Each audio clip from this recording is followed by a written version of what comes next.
शरद पवारांना भेटल्यानंतर की 77ची ज्यांनी आठवण करून दिली,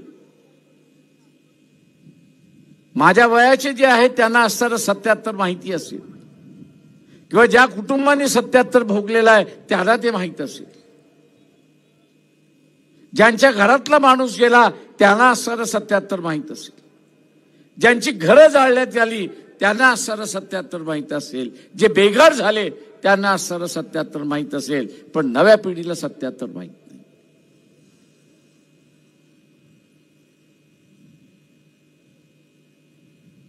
त्यांच्या 77 सारखी परिस्थिती. शरद पवार त्याच्या पुढे जाऊन असताना म्हणाले की महाराष्ट्रामध्ये मणिपूर होण्याची असणारी शक्यता आहे.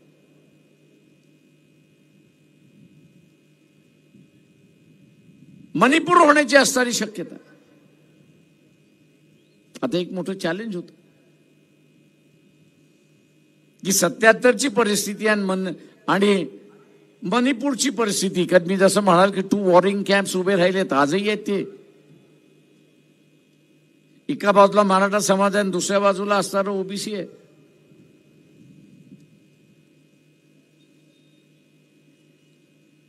हे 2 वॉरिंग कॅम्प्स आहेत.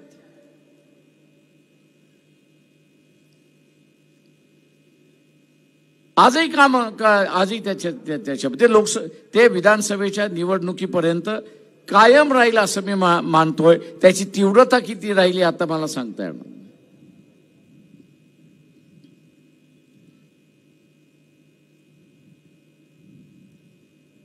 ती परिस्थिती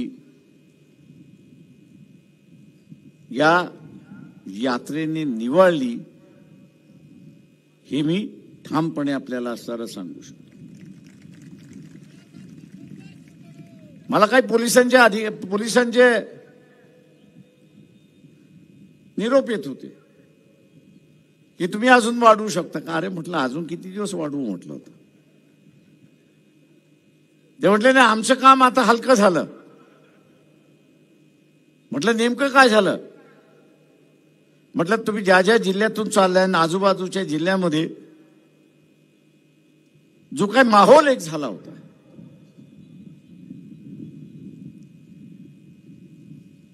एकमेकाकडे न बघण्याचा जो माहोल झाला होता,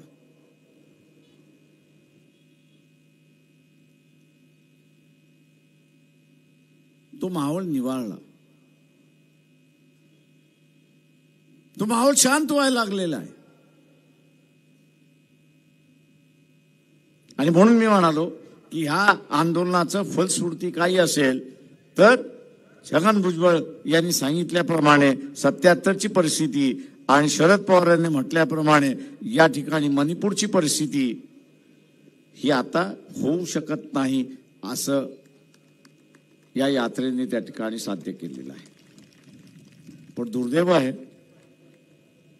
परिस्थिती सांगतात काय होतात. मुख्यमंत्री आणि मंत्री होण्यामध्ये असणारा गर्क आहेत, पुढीला मुख्यमंत्री करण्यामध्ये गर्क आहेत, पण लोकांना शांत करण्यासाठी वेळ नाही अशी असणारी परिस्थिती आहे. किंवा ती डेअरिंग नाही असं म्हणा.